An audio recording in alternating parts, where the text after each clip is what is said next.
Salut, aujourd'hui je suis avec Christophe, un nouveau de chez Damalis, et il va nous parler globalement de sa reconversion et comment il en est arrivé chez Damalis au final. Christophe, petite intro déjà. Bon, Christophe, on sait que tu t'appelles Christophe. Ouais. Ça va être très simple. Un parcours au sein du ministère des Armées depuis un peu plus de 30 ans déjà. Voilà, le sentiment d'avoir fait un petit peu la boucle au sein de cette institution, et le but c'était de préparer une reconversion. Alors une reconversion qui se déroule relativement bien, puisque c'est quand même quelque chose qui est... J'aime bien relativement. Pour le moment, ça va. Pour le moment ça se passe bien. Okay. Non, mais c'est plus, voilà, cette reconversion, elle est voulue, elle n'est pas spontanée, elle a été mûrement réfléchie depuis au moins 2 bonnes années. Le tout en train de, déjà par rapport aux démarches, et puis surtout voilà, pour l'aspect personnel. Voilà. Pourquoi chez Damalis? Tout simplement parce que j'ai trouvé au sein de Damalis un environnement qui me permettait d'allier autant la pratique que la partie théorique, et surtout voilà, d'avoir la proximité entre le centre de formation et le club pour pouvoir voilà, justement toute cette formation qui nous est insufflée tout au long de cette année. Ok, super. Mais en gros, parce que tu as esquivé un petit peu, tu as quel âge? Alors, ouais, je suis extrêmement jeune, j'ai 53 ans. C'est vrai, extrêmement jeune. Extrêmement jeune. Tu as dit que c'était qu'un chiffre? C'est qu'un chiffre. Voilà, exactement. Moi, le premier, je le dis. Moi, le premier, je le dis. Mais oui, c'est important de montrer que, en gros, il n'y a pas vraiment d'âge pour décider de faire une reconversion. Et en plus, tu étais quand même dans un milieu où tu étais relativement bien posé, on va dire, ouais, d'accord. Tu travailles pour le ministère, c'est pas non plus ça. C'est un petit peu ce que nous on assimilerait à fonctionnaire pour les salariés classiques. Donc ouais. Pourquoi mis à part le fait que tu aies fait le tour comme tu nous as dit, ouais. Qu'est-ce qui t'amène à vouloir faire le CQPIF? Pourquoi dans le sport? C'est ça la question. Surtout. Alors pourquoi dans le sport? Parce que depuis mon plus jeune âge, déjà j'ai baigné un petit peu dans le sport, et puis forcément, durant ces 35 années passées dans l'armée, le sport faisait partie de mon quotidien. Donc tout naturellement, je me suis dirigé vers la branche sport. Afin, voilà, le but c'est de devenir coach à domicile pour pouvoir voilà, améliorer la qualité de vie de certains. Mais en tout cas, voilà, le but principal c'était de poursuivre dans le sport, parce que voilà, je suis sportif dans l'âme. Ok, d'accord. Qu'est-ce que tu fais comme sport? Alors j'ai pratiqué beaucoup de courses à pied, puisque c'était, on va dire, le sport le plus basique au sein de l'armée. Au bout d'une vingtaine d'années de kilomètres parcourus, reconversion entre guillemets dans le cyclisme pour préserver un petit peu mes articulations et pour pouvoir perdurer dans mon métier. Et puis après, je suis un peu assez curieux, donc j'aime bien tester un petit peu tout, hormis les sports les plus classiques, mais en tout cas, voilà, je suis assez avide de connaissances, donc je teste un petit peu tout. Ok. Voilà. Et qu'est-ce que tu as testé dernièrement? Dernièrement, j'ai testé la Mass Trainer au sein de Damalis, okay. l'Altero qui me prend un petit peu au trip, parce que voilà, je vais essayer un peu d'utiliser quelques tips de l'Altero pour parfaire l'entraînement cyclisme. Donc voilà. Ok, super. Donc tu nous disais que derrière, ça a pour vocation de faire du coaching à domicile. Oui. Ok. Qu'est-ce que pour le moment tu as appris au sein de ta formation qui va te permettre plutôt d'aller dans ce sens? Est-ce que tu as déjà eu 2-3 billes? Parce que là, ça fait quoi? Un mois. Ça fait un mois que tu es rentré en formation. Ouais. Est-ce que tu trouves que déjà sur le mois que tu as vécu, il y a déjà des billes qui te permettent d'aller en ce sens, ou c'est pas encore arrivé?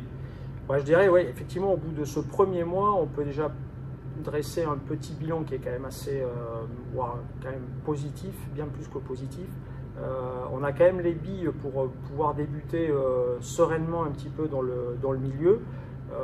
Pour moi, effectivement, pas la difficulté, mais les endroits où je pêche un petit peu, voilà, c'est vraiment déjà, il faut que je bascule dans le milieu civil, et puis alors ouais. Que je sois un petit peu plus, peut-être, j'aille un peu frapper aux portes, mais cela dit, je l'ai déjà fait, et je le fais au quotidien quand je peux, et au final, je pense avoir des retours voilà, qui qui serait quand même assez positif également. Ok, super. Bon, au final, sur un seul mois, sur les 6, non, toi tu es en 10. Ouais. Toi tu es en 10. Un seul mois sur les 10, c'est quand même pas trop mal. C'est plutôt bien, et en plus, pareil, j'ai pris la double option également, donc ce qui me permettra après de basculer normalement dans tout ce qui est cours collectif, pour avoir voilà, une vue plus générale dans tout ce qui est éducateur sportif. Ouais, très bonne démarche d'avoir justement les deux grosses filières. Ouais. Il y en a qui ont pris le parti de faire qu'une seule filière. Ouais, c'est peut-être un pari ambitieux. C'est un pari ambitieux, mais encore une fois, tout dépend de l'objectif derrière. Si tu sais que quoi qu'il arrive, ta filière B, tu l'utiliseras pas, bon, pourquoi pas? Non, mais ça fera une corde de plus à l'arc. Et puis voilà, et puis de toute façon, on apprend tout le temps. Donc voilà, c'est clair. Autant apprendre dès le départ. Yes. Ok. On va rentrer un petit peu plus dans la reconversion pro. Ouais. Si, par exemple, il y a un militaire qui nous regarde et salut qui voudrait lui aussi au moins réfléchir à sa reconversion pro. Comment est-ce que ça se passe? C'est quoi les grosses lignes à faire attention entre guillemets pour un militaire en reconversion? Ouais, reconversion pour le sport essentiellement. Ouais, on va de manière générale. Ouais, ou on peut faire les deux. Si tu sais. Je pense que de manière générale, il faut prendre le temps de mûrir cette réflexion parce que c'est pas facile. Personnellement, voilà, après 35 ans, on est quand même dans une zone de confort. Donc là, on se met quand même un petit électrochoc pour se dire bon, on va recommencer à zéro et on va repartir sur les bancs de l'école. Et je sais que c'est dur les électrochocs pour toi. Ouais, je sais, j'en ai eu un, mais tu m'apprends justement à mieux digérer et à faciliter. On racontera l'anecdote après, peut-être, on verra. Non, mais c'est hyper important. Et effectivement, ouais, ça permet de sortir sa zone de confort. C'est pas facile. Et puis voilà, il faut prendre le temps de monter ce dossier. Je sais qu'on est quand même bien accompagné au sein du ministère pour pouvoir accéder à ce genre de reconversion. Donc franchement, ouais, il faut utiliser ce qui est en place. Et avec ses bons côtés, ses mauvais côtés, mais il y a plus quand même de bons côtés que de mauvais. Et au final, on arrive ici à Damalis, enfin voilà, les pieds dans des chaussons. Super. C'est nickel. Bon, le nerf de la guerre. Ouais. Il faut parler franchement. Le nerf de la guerre, est-ce que ta formation a été entièrement pris en charge ou t'as dû non, est-ce que tu t'es mis à faire du pain pour Non, pas jusque là, je vais pas me plaindre, il y a pire. Non, néanmoins, il y a une grosse partie qui est prise en charge par le ministère, donc ça aussi c'est un confort qui est top. Après moi je rajoute derrière, mais voilà, quand on veut, on peut, et quand on fait, on a. Donc, c'est un des meilleurs élèves pour retenir toutes les petites punchlines que je donne comme ça. Ok, super.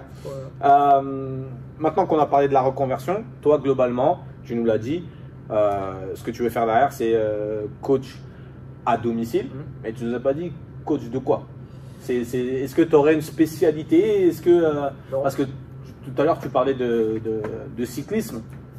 Est-ce que tu voudrais pas... Enfin, c'est quoi de manière générale, ça serait plus d'améliorer la qualité de vie de certaines personnes parce que voilà, certains sont réfractaires aux salles de sport, d'autres, c'est vrai que l'après-Covid, ça a isolé quand même de manière générale la population. Et le but, c'est ça, c'est peut-être aller prendre du temps avec des gens. Après, moi, je suis ouvert à toutes les propositions. S'il y a un cyclisme, s'il y a un marathonien, etc., ça peut être intéressant parce que voilà, on ne reste pas dans notre routine. Donc, en fonction de la discipline que la personne est adepte, et bien à ce moment-là, voilà, on fait focus là-dessus et puis on lui conçoit un plan d'entraînement ou autre. On l'accompagne en tout cas. Le but, il est là, quoi. Il y a quand même une relation humaine qui doit s'instaurer. Je dirais au-delà du sport proprement dit, moi c'est ce que je recherche en fait. C'est l'échange. Bon. Allez, la question qui fâche. ça fait quoi de retourner sur des bancs d'école? Moi franchement je suis hyper heureux là. Ouais. Je me sens hyper bien, je me sens en toute franchise, je me sens libéré. Après 35 années où alors on nous demande d'être au top, en tout cas dans mon aspect, on nous demande d'être au top en permanence, intellectuellement, physiquement. Ça fait du bien aussi à la famille d'être présent à la maison. Donc, arrête, ils vont croire qu'il ne faut pas être intelligent et qu'il ne faut pas être physique. Non, en tout cas, c'est un beau défi, donc je suis à fond. Bravo à toi. Bonne remise en question. Ouais, ça montre quand même que à un certain moment dans sa vie, on préfère voir d'autres horizons ou plutôt se pencher vraiment sur ce qu'on veut transmettre, diffuser. Comme tu l'as dit, toi, ton but, c'est au final d'aider ceux qui ont du mal à se mettre en forme, à avoir une meilleure longévité. Et c'est honorable. Il y a plein de personnes qui sont cloîtrées dans leur boulot, ils l'aiment pas. Si je le quitte, je vais plus avoir autant d'argent que j'ai actuellement. Mais si je le quitte pas, je vais quand même faire la gueule pendant. C'est un peu un cercle vicieux. Donc la reconversion, je trouve que c'est vraiment intéressant en ce sens. Pour vraiment se rediriger vers quelque chose qui nous anime, qui nous passionne un peu plus, quoi. Donc franchement, sur ça, rien que pour ça, si tu es dans ce cas de figure-là, il faudrait que tu y réfléchisses. Ça fait quoi d'être avec des jeunes en cours là? Parce qu'ils ont quel âge? Moïse, il a quel âge? 19. Même pas 20 ans. Il y a quoi? Il y a même pas 20, il y a 33 ans d'écart. 33 ans d'écart. Et Moïse, comment Non, mais on tire en fait ce qui est bien, en tout cas dans cette promo, c'est l'éventail déjà au niveau âge. Les profils sont totalement différents. Et donc, voilà, c'est hyper enrichissant parce qu'on on prend l'expérience ou pas, peu importe, les avis, etc. Il y a vraiment, c'est un lieu d'échange et c'est vraiment bénéfique. Ouais, c'est quelque chose que je prône et que j'essaye vraiment de diffuser, c'est que qui que ce soit dans la promo, on aura toujours à apprendre de n'importe qui. Et au final, comme je dis à mes élèves, et comme j'ai dit à Christophe, et si on apprend d'un enfant, on peut apprendre de n'importe quel adulte au final. Donc, on a tous nos petites expériences, notre petit biais de réflexion et de pensée, et c'est toujours intéressant. Et je voudrais le dire devant tout le monde. T'es vraiment un de ceux qui s'est le plus remis en question, en tout cas à l'heure actuelle où je parle, et un des seuls avec lesquels on partait pas, enfin moi je parle de moi, on n'est pas parti du meilleur pied dès le démarrage. Non, pas du tout. Dès le démarrage. Non, pas du tout. On leur raconte. Ouais, mais carrément. En fait, on s'est croisés lors des tests au mois de juin. Et effectivement, je pense que ça fait 35 ans que je pensais faire des squats. Bon, au final, je ne faisais jamais de squats. Et je fais les. Alors, déjà, il y a eu les tests Bronco, du Courco. Donc, je reviens. Effectivement, je me mets sous la barre après avoir essayé de repousser les chances au maximum entre les développés couchés et les poids jetés. Et là, ça passe pas du tout parce que pas de mobilité, rien. Donc j'étais vraiment pas au rendez-vous. Et ça m'a miné quoi en fait parce que justement, comme je le disais en préambule, toute ma carrière nous a dit il faut rester au top et tout. Et donc pour moi, je le vivais vraiment comme un échec. Ouais. Et donc en fait, on s'est croisés et tu m'as dit il manque tant de kilos. Et waouh, j'ai pris une grosse claque. Je dis attends, tu vas voir. Alors, on va remettre dans le contexte, mais globalement, pour le test du squat essentiellement, voilà, ça doit être 100% du poids du corps. Donc en gros, on va dire que c'était 70. Voilà, on va faire au pif. Je sais, combien t'étais? 74. Ouais. Ah voilà, 74 kilos. Je peux pas te dire. Donc à ce moment-là, il pesait 74 kilos et il a été capable de faire les répétitions seulement à 60. Voilà, comme il a dit, il y avait d'autres facteurs en préambule. Mais moi, en tant qu'athlète, en tant que coach, en tant que formateur et en tant que Alex, parce qu'il faut bien dire que t'es atypique. Hein. Je suis atypique, j'ai un caractère comme il est et je préfère dire les choses clairement. Et donc, je dis à Christophe, là, il manque 13 kilos. Ça passe pas, c'est sûr. D'accord ? Et voilà, on en revient à ce qu'on disait tout à l'heure avec le petit électrochoc où tu pensais faire des squats et c'était pas des squats. Non, mais c'est clair. Et au final, c'est là où je te dis que tu as été celui qui s'est, pour moi, dans cette promo, le plus remis en question parce que tu l'as pas pris comme un affront. En tout cas. Ouais, les un peu plus tard, parce que je pense que une fois que je lui ai dit, mec, il manque 13 kilos là. Ouais, il manque 13 kilos, tu veux que je fasse quoi? Ok, je sais que bon, il n'est pas parti des tests, on n'était pas copains quand il est parti des tests, mais au final, il a réussi un petit peu on va dire, apprendre comment le personnage était. Et au final, il a fait sa remise en question. Ouais. Et en fait, durant les 2 mois, ça passe bien, quoi. Ouais, j'ai bossé et au final, le point qui est positif, c'est ça, c'est d'apprendre à gérer justement ma susceptibilité. Et grâce à Alex, c'est vrai, je dis pas ça pour le flatter, mais en tout cas, il en fait partie. C'est vraiment quelqu'un d'extraordinaire, complètement atypique, et avec qui on s'enrichit en fait en permanence, quoi. Mais il faut savoir le faire. Waouh, merci. Merci. Bon, en tout cas, voilà, que l'idée, c'est vraiment de démontrer que la remise en question, c'est très important. Ouais. Et je pense que maintenant, là, à partir des CQP6, tous les CQP qui arrivent, ce sera toi l'image de la remise en question. Ça, on verra bien. Ouais, ce sera toi l'image de la remise en question. En tout cas, je prendrai cette anecdote, parce que comme tu le sais, j'aime bien inclure des anecdotes un peu trop partout, mais ça ancre bien l'image. Donc je trouve ça vraiment important de le souligner. Et encore une fois, bravo mec, je peux pas dire autre chose. Parce que pour savoir, enfin pour que vous le sachiez, il repassait les tests 1 mois et demi, 2 mois après. Ouais, quasiment 2 mois après. Quasiment 2 mois après, voilà. Et en gros, moi je suis préparateur physique, je sais que 13 kilos en 2 mois, si tu les as, c'est que les squats que tu faisais avant, bon, c'était vraiment pas des squats. Et il s'est pris par la main. Il a été voir un de nos Thomas. Il a été voir un de nos stagiaires. Donc lui c'est CQP6, Thomas c'est CQP5. Ouais. Et Thomas qui est stagiaire à Damalis le club, comme Christophe. Ouais. C'est pour ça que tout à l'heure il disait j'ai la capacité de faire et formation et club en même temps. Il est un petit peu il est un petit peu dans une position optimale, parce que quand il est au club, il a les formateurs, et quand il est avec les formateurs, il y a le club aussi qui est dispo. Donc il peut vraiment jouer sur les 2 tableaux. Et comme je disais, tu t'es pris par la main, tu as été voir un coach qui était un peu plus avancé que toi dans sa formation. Ouais. Et ça a été une pierre de coups. Ouais, toi, tu as appris à faire des squats et à être géré par un coach. Ça t'a permis de voir en gros lui comment il coachait pour peut-être intégrer des choses de Thomas dans ton coaching. Et au final, il revient 2 mois après, hop, ça passe. Il pose la barre, il me dit alors, sont les 13 kilos là? Ils sont là ou pas? Ils sont là ou pas? Et ils sont là, donc nickel, bravo. Sur ça vraiment chapeau et félicitations.